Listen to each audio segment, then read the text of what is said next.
Abrimos, señoras y señores, la tertulia de este viernes 9 de diciembre del año 2022. Con los 4 integrantes de la mesa acá, voy saludando a Marcia Collazo, buen día. Buenos días para todos. A su lado, Gonzalo Pérez del Castillo, buen día. Buenos días. Y del otro lado, de espaldas a la plaza, ahí están Juan Grompone, buen día. Buen día. Y a su lado y con camisa azul. Es cierto. A su lado es correcto. Está para los juegos de palabras Juan hoy. ¿Qué nos espera? Bueno, y no saludé todavía a Alejandro. Alejandro Val, buen día. Buen día, Emiliano, compañeros y audiencia. Y Juan va a hacer un comentario sobre la vestimenta de Alejandro seguramente.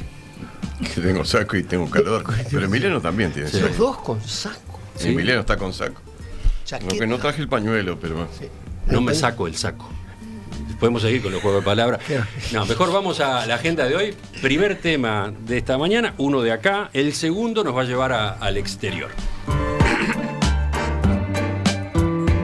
El presidente de la República, Luis Lacalle Pou, ha estado en el centro de la polémica en las últimas semanas a raíz de las novedades que surgen casi a diario en la causa penal en la que se investiga presuntos delitos cometidos por quien fuera el jefe de su custodia, Alejandro Astesiano.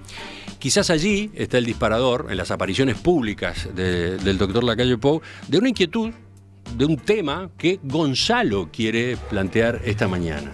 Te dejo a ti el arranque. No, sí, pero no necesariamente con relación a Astesiano.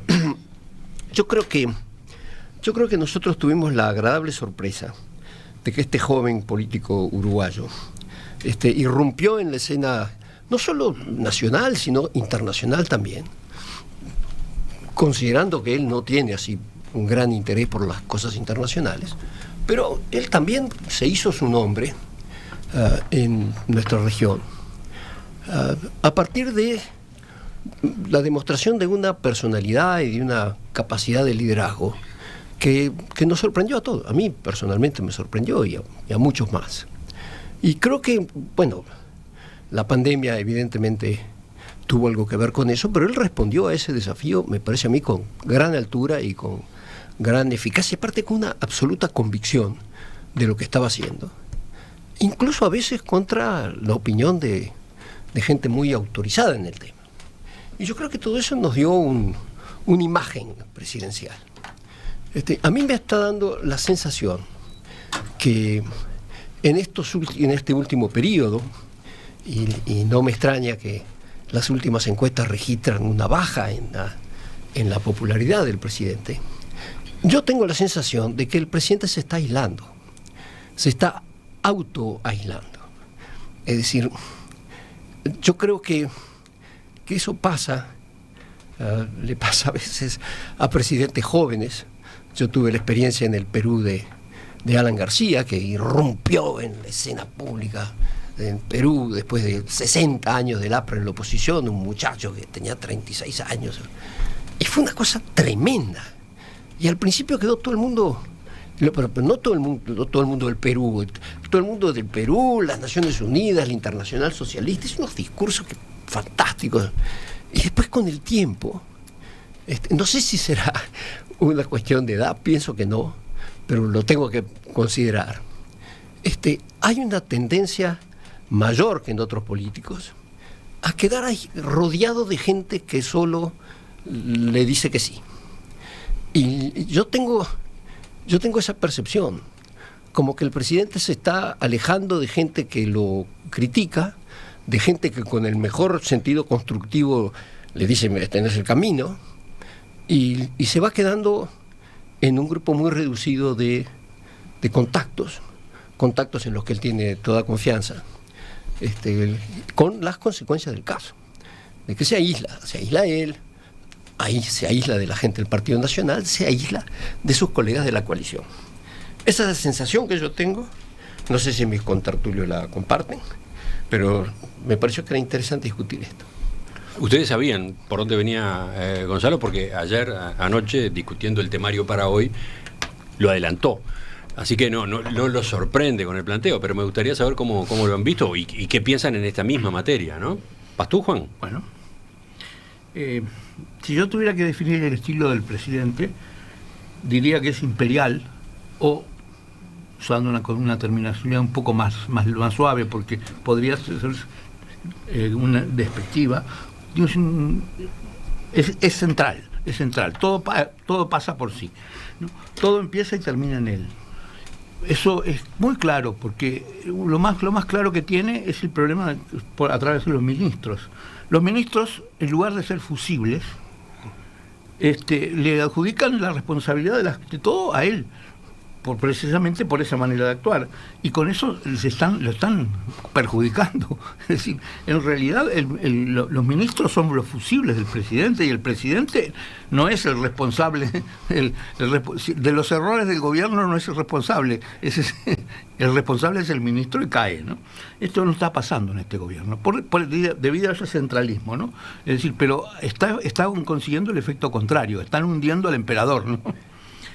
Bueno, creo que esto es resultado del estilo personal que tiene, ¿no? Y posiblemente sea una manera de ser que sea así, ¿no? Ahora, dentro de este tema también se planteaba el tema del futuro de la coalición. No sé si lo dejamos como segunda. Gonzalo ayer nos decía que esa era otra parte de su inquietud. Tal vez lo podemos dejar como segundo punto. ¿Cómo influye ese estilo de liderazgo en la coalición que el Partido Nacional integra con el Partido Colorado, con Cabildo Abierto, con el Partido Independiente? Pero sigamos. Mirá el gesto. Está muy serio. Alejandro está muy serio. Ahora sonrió. Bueno, si con el comentario no sonrió, quedaría como algo de muy mal gusto. En realidad no, es muy difícil opinar sobre el presidente de la calle. Tiene algo del estilo del padre, de la calle Herrera. La verdad que era muy personalista, hoy es muy personalista. Muy convencido de lo que quiere y de lo que piensa, y además alguien que se atribuye a sí mismo las responsabilidades del gobierno de una manera muy fuerte. Así fue lo que hizo la calle Padre, hasta donde yo tengo presente. Y bueno, la calle Hijo hace más o menos lo mismo. Es el centro del gobierno y él es el gobierno. Algo de lo que dijo Juan de una manera no despectiva, que él no lo dijo efectivamente, pero quiso dar la idea, cuando dijo que era como central o imperial. La figura no es imperial porque suena despectivo, es verdad, pero sí es muy central. Es bastante sorprendente, Gonzalo, tenés razón, el papel que asumió. Yo a la calle lo conocí, a la calle Hijo, ¿no? Lo conocí porque fue alumno mío hace ya muchos años. Y bueno, en aquel momento pasaba desapercibido en el marco de una clase de derecho no muy numerosa, eran unos 30 y algo de estudiantes, y bueno, no tenía una significación como estudiante muy especial, pero después lo fui siguiendo, sobre todo cuando asumí la presidencia, y me sorprendió bastante gratamente el que fuera capaz de encabezar un gobierno con la serenidad con que lo hizo en momentos muy difíciles, ¿no? ¿Verdad? Podrá discreparse con él, yo discrepo enormemente con la selección que hizo de su personal de seguridad. No sé por qué lo hizo, pero realmente es una de esas cosas que me choca, ¿no? No porque sea en sí mismo algo demasiado importante, quizás no lo es, pero no lo termino de entender, y bueno, está, pero quizás fue fruto de una historia de contactos con alguien que aparentemente siempre participó de la orientación del herrerismo, porque según cuentan, Astesiano estaba ya militando en el herrerismo en la época de la calle Padre, y bueno, de ahí siguió estando vinculado, y bueno, así terminó como jefe de seguridad de la calle Hijo. No sé si la palabra adecuada, pero obviamente es un grueso error, no significativo en la acción de gobierno, porque en realidad en la acción de gobierno no es significativo, pero desdibuja un poco frente a la opinión pública la figura de un presidente que ha adquirido un perfil muy propio, y creo que muy reconocido por todo el mundo, porque tirios y troyanos todos han admitido que es un hombre que no pasa desapercibido.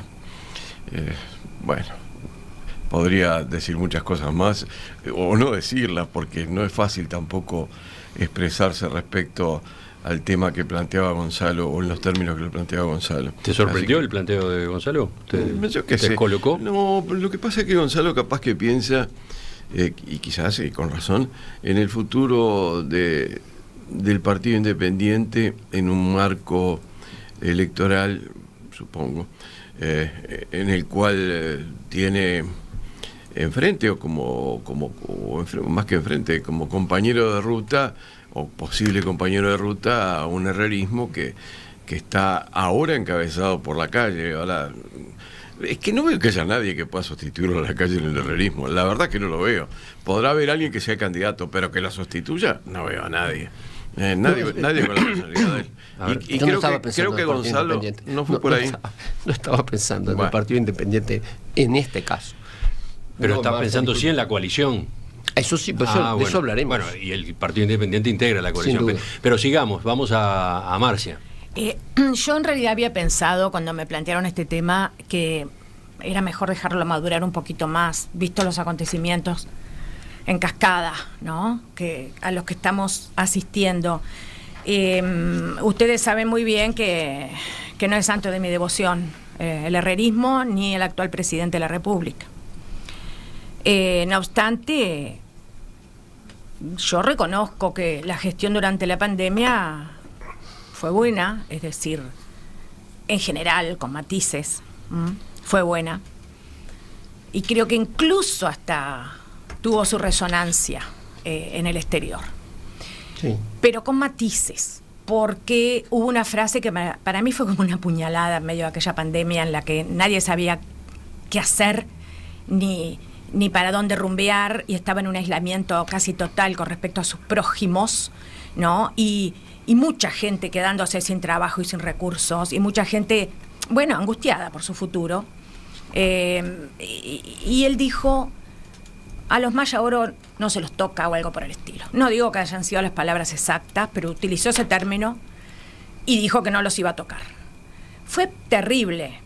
Para mí fue como un balde de agua fría, no para mí en lo personal, porque yo no dependía de nada de eso, por suerte, de ningún... Yo en lo personal no dependía de que me dieran ningún recurso económico en ese momento, pero sé que mucha gente sí, sé que miles de compatriotas sí, y no fueron palabras felices. Entonces, yo lo que tengo para señalar sobre la conducción de la calle Pou en general, es que nunca ha demostrado empatía en su actitud frente a la prensa, al prójimo en general, la ciudadanía. No la ha demostrado esa empatía, por el contrario.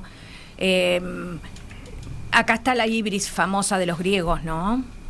Una vez más, de la que tanto se habla en ciencia política. Hay una soberbia indudable que él tiene que trabajar, pero lo podría decir de cualquier otro gobernante, ¿eh? A mí acá no me duelen prendas. ¿Sabes que esa era una pregunta que venía desde la audiencia y yo tenía previsto incorporar, ¿no? Esta caracterización que va formándose con las intervenciones que hemos escuchado, ¿implica diferencias notorias con expresidentes, con otros presidentes del Uruguay? Bueno, con Tabaré Vázquez sin duda, con otros tal vez, pero yo creo que sí, ¿sabes? Creo que sí, Emiliano, porque pienso, por ejemplo, me voy muy para atrás, ¿no?, para pensar en un presidente de esos que marcó la cancha con una fuerza tremenda, que no es el caso de la calle Pou, pero pienso en José Valle Ordóñez. Bueno, no, te está haciendo muy lejos. No. Yo estaba hablando de los presidentes recientes. Quiero decir que él tuvo un personalismo tan descollante que incluso se le reprochó después: ¿cómo? ¿Usted viene a hablar de colegialismo con ese personalismo monstruoso que tiene? Sí. Nada más que por eso me acordé. Y bueno, acá la calle Pou no habla de colegialismo, pero sin embargo está inserto en una coalición que viene a ser cuasi un colegialismo. Si lo mirás del punto de vista, y sí, si lo mirás del punto de vista de los pactos electorales, una coalición no es el gobierno de X número de personas, pero exige conversaciones y pactos, más que nada pactos permanentes. Eso yo no lo veo, ¿sabes? Yo lo que veo es que todo pasa siempre a través de él, y nada más que a través de él. Puede que cuando un miembro de la coalición por acá le plantea una cosa para que el otro, él lo transmita. Pero todo pasa a través de él. Y eso, a la larga, y más con lo que está pasando en este momento, la desestabilización tremenda que tiene el Uruguay en este momento, eso es peligroso.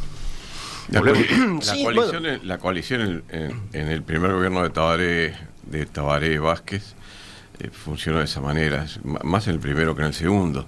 Tabaré Vázquez centralizaba todo y bueno, y era realmente alguien con una figura protagónica de alguna manera similar a la de Lacalle en la actualidad, en ese sentido, ¿no, verdad? Y en el segundo gobierno, bueno, estaba más, llamémosle, desdibujado eso, pero fue así.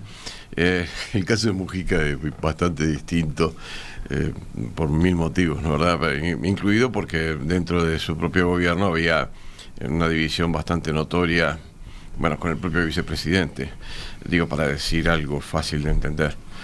Pero bueno, me hizo mucha gracia la comparación tuya con Valle de Ordóñez, no para comparar a Lacalle con Valle de Ordóñez, pero en cuanto a esa paradoja, en cuanto al centralismo que tenía. Como personalista, creo que sí, era totalmente yo tengo la teoría de que él, mirá lo que voy a decir, me van a matar los historiadores, pero yo tengo la teoría de que él formuló el colegiado en los apuntes, los famosos apuntes de 1913, pensando que bueno, que él ya no estaría más en la palestra pública dentro de 10, 15 años, porque era muy personalista. Sí, absolutamente.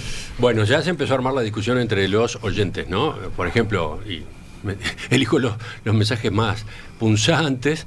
Dice Juan, qué poca memoria, Tabaré incitó a pelear a un ciudadano que lo había increpado y a otros les gritaba nos vemos en las urnas.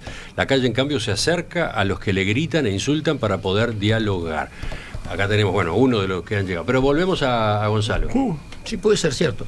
Yo creo que el tema que enfrentamos a futuro es que él, como decían los compañeros, esta administración es muy radial, con el centro, Lacalle Pou, y él, en toda la coalición, todo tiene que ver con él.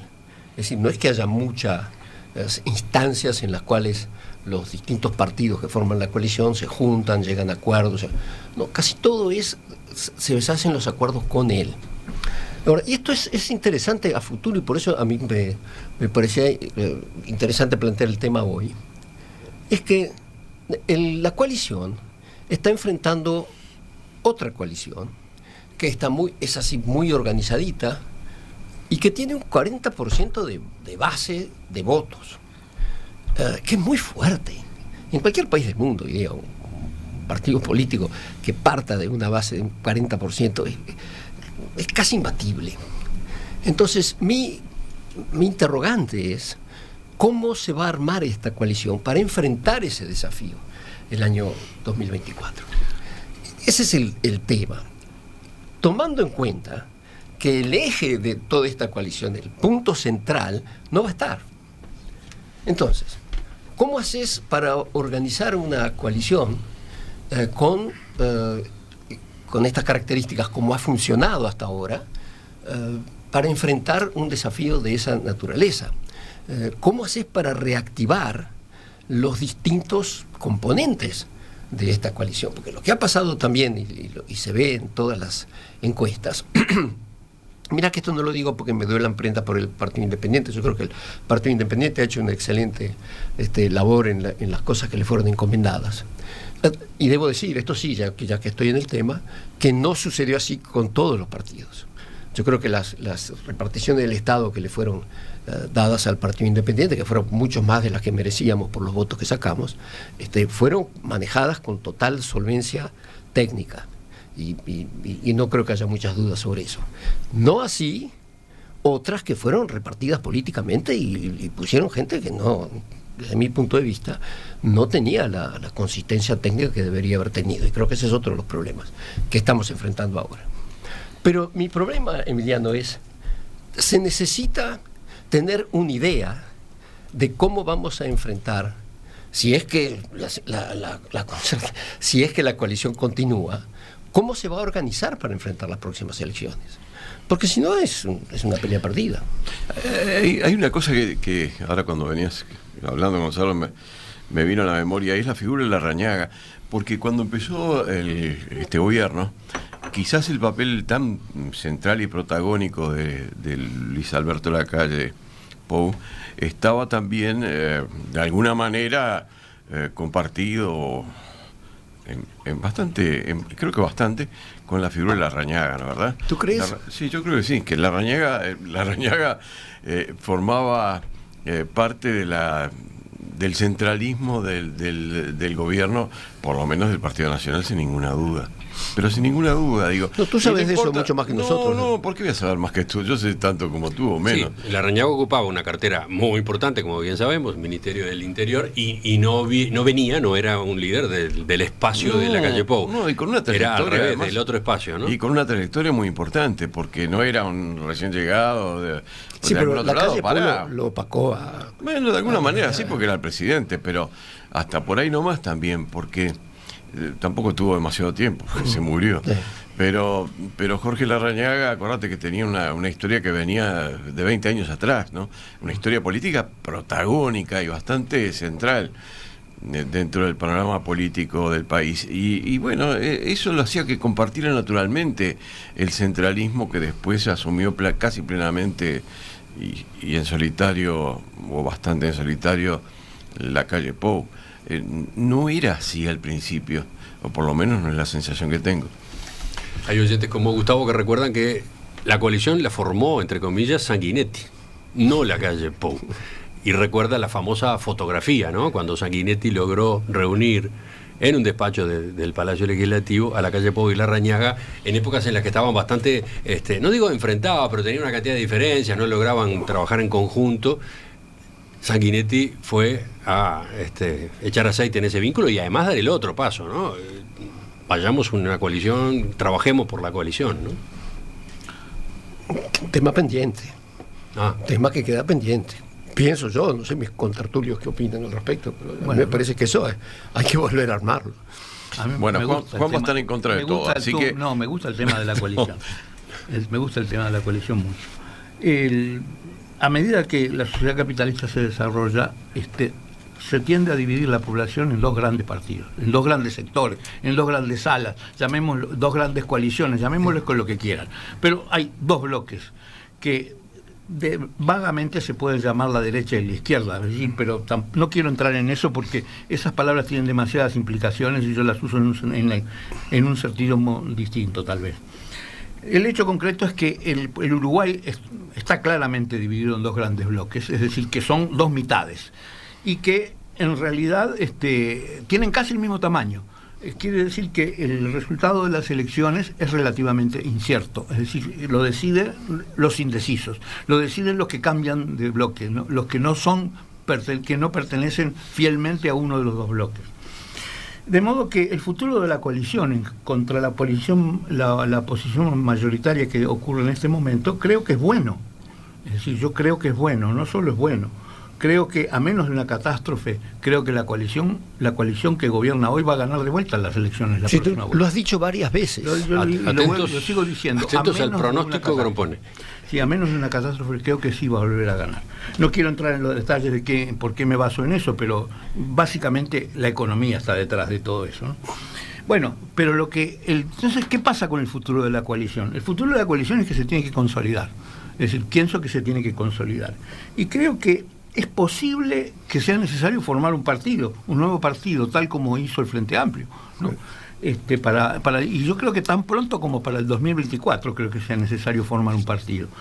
Y esto me doy cuenta que tiene una dificultad enorme, que son las divisas. Es decir, con divisas colorados y blancos, que tienen una larguísima tradición, más de un siglo, o por ahí, ¿no? tienen un siglo de existencia.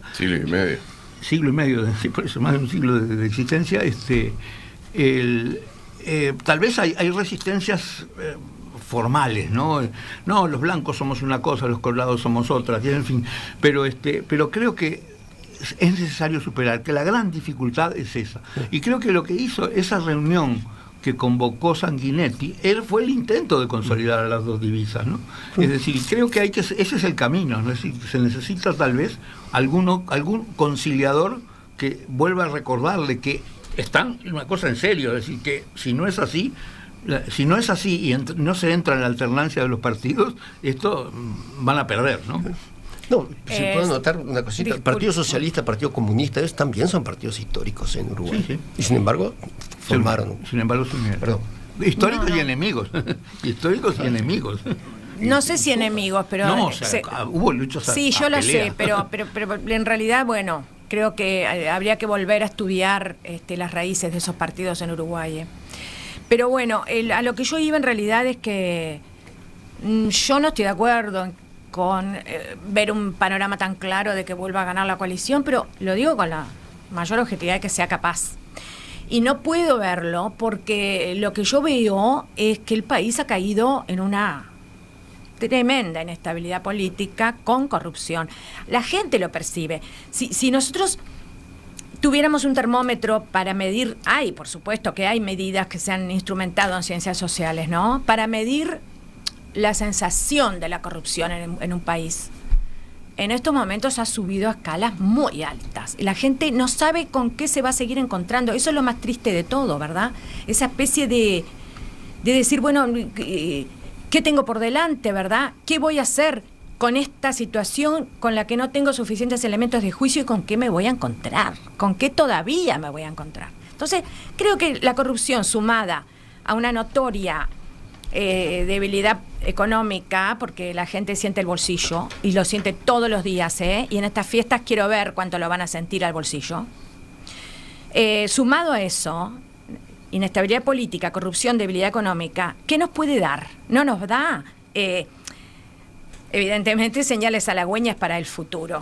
Por otra parte, también digo que tanto el Frente Amplio como la coalición tienen que aprender a convivir de otra manera.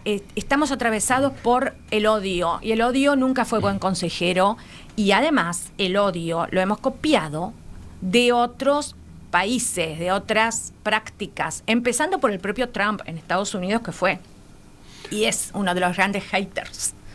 Entonces, cuidado con eso. Gonzalo, ¿por qué cuando hablaba Marcia estabas ahí levantando la mano? No, estaba señalándote que Alejandro quería hablar. No, yo no estoy de acuerdo con lo de la corrupción en los términos que lo maneja Marcia en este momento. Realmente no advierto que existan síntomas de corrupción particularmente importantes. Si uno mira para atrás, corrupción ha habido, y ni hablo si mira para el costado, la verdad, corrupción ha habido por todos lados. En los gobiernos anteriores tuvimos una cantidad de personas, incluido un vicepresidente como en la Argentina, pero acá en Uruguay, no solo procesados, sino condenados. Pero estamos hablando de este momento, ¿no? Bueno, sí, pero quiero decir que no es que haya un índice especial de corrupción. Lo que ahora aparece como corrupción es la figura de este canalla de Astesiano y todo lo que lo rodea de alguna manera que uno a veces no se lo termina de explicar. Pero no parece desdibujada la figura del presidente en el sentido de corrupción. En el marco ese. Y índice de corrupción, pero caramba, si uno mira la región, los va a encontrar horribles por todos lados, ¿no, verdad? Por todos lados. Bueno, yo no quiero hablar ahora sobre Cristina Kirchner ni el kirchnerismo, porque eso daría para una larga conversación. Perdona, pero yo me baso en las encuestas. No, 56% dicen que no tienen confianza. Eso puede ser, sí. Sí, yo no digo que no, pero te estoy dando mi opinión. Mi opinión es que no hay ningún índice de corrupción a nivel del gobierno que sea particularmente importante. No lo veo en absoluto y no lo veo como algo destacable de este periodo de gobierno, sin perjuicio de que lo que decís tú, Marcia, de que haya mucha gente que asuma que hay corrupción en torno al episodio de Astesiano, porque prácticamente es eso. Bueno, es cierto, eso que decís es cierto. Gonzalo. No, yo estoy de acuerdo con Alejandro. Yo no diría, Marcia, que para mí la corrupción es así, algo que caracteriza a este gobierno o que la gente lo percibe así. No sé si será porque yo he vivido en tantos países donde había altísimos grados de corrupción, que para mí esto es un carnaval, no tiene nada que ver. Pero capaz que yo estoy influenciado por eso. Pero yo no veo ese como problema central. Sí veo que, no sé, nuevamente, capaz sea en el estilo de comunicar las cosas. Yo sé que hay ministerios que han tenido una alta preocupación por los problemas de la pobreza, por los problemas de la mujer, Porque los oís, cuando los oís hablar, son gente que no solo habla, sino que tiene programas y que tú los ves y que se reúnen y que discuten, pero que de alguna manera la figura presidencial, y en esto yo estoy de acuerdo con Marcia, no refleja esa sensibilidad. Y por ese lado sí, yo creo que hay una visión del gobierno como que, bueno, estoy de acuerdo también con que la frase de los Maya Oro, no creo que lo haya dicho con esa intención, pero fue una frase muy infeliz. Y eso, todo eso se junta. Porque tiene que ver con el estilo del presidente. Bueno, tiene que ver, fíjate vos con Arbeleche, por ejemplo. Arbeleche es, aparte de su capacidad académica y profesional, que parecería que es bastante indiscutible, o por lo menos así es lo que se dice por todos lados, aparte de eso, es una mujer con una sensibilidad extraordinaria, pero extraordinaria, con una historia personal increíblemente de esas cosas que te estremecen.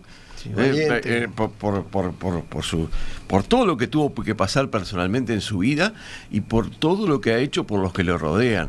Y sin embargo, nadie advierte en Arbeleche esas cualidades, pero están.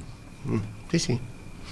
Bueno, no, pero el asunto de la ibris es una cosa que, como decía mi abuela, qué necesidad. ¿El asunto de la qué? De la ibris, de la soberbia. De la ibris. La ibris. Ella se está remontando un par de milenios para atrás. No, pero te lo aseguro, Alejandro, que es un digo concepto... por la palabra. Sí. No, es un concepto muy manejado. Antes de Cristo no habías nacido. Mira, les digo más. Todorov, que es un gran autor, que murió en el 2017. ¿Quién? Todorov, en el 2017. Todorov, que es un búlgaro... Si no lo han leído, recomiendo, y a los oyentes también. Huyó de la Bulgaria totalitarista en sus años, allá por los años 40. Se refugió en París. Se convirtió en un gran historiador de las ideas, hasta se ha ocupado de América. Y dice Todorov eso justamente, la ibris, el pecado de la soberbia que acecha a todo gobernante, a todo el que tenga un cargo de poder. ¿No? Y bueno, es contra lo primero que tenés que luchar. Lo señala Gonzalo. Gonzalo tenés que luchar contra la ibris. Viste que me está buscando, como hoy yo no la peleo, ella me busca. Esas son las mujeres. Bueno, ¿algo más que quede por decir en este asunto? Si ustedes están contentos. Bueno, una expresión divertida. Creo que los Maya Oro fueron la motosierra de este presidente. Sí, bueno, estoy mirando el mensaje de los oyentes. Hay varios en torno a ese tema, ¿no? A la forma como se ha interpretado ese tema, como lo manejó hace un rato Marcia en particular. Pero ¿no? según me dice la gente que sabe de ciclismo, incluso estuvo mal manejado. Porque el Maya Oro no es el que va adelante. Pero miren que lo sacó de Macron. Sí, lo que él quiso decir fue no podés parar antes. la locomotora.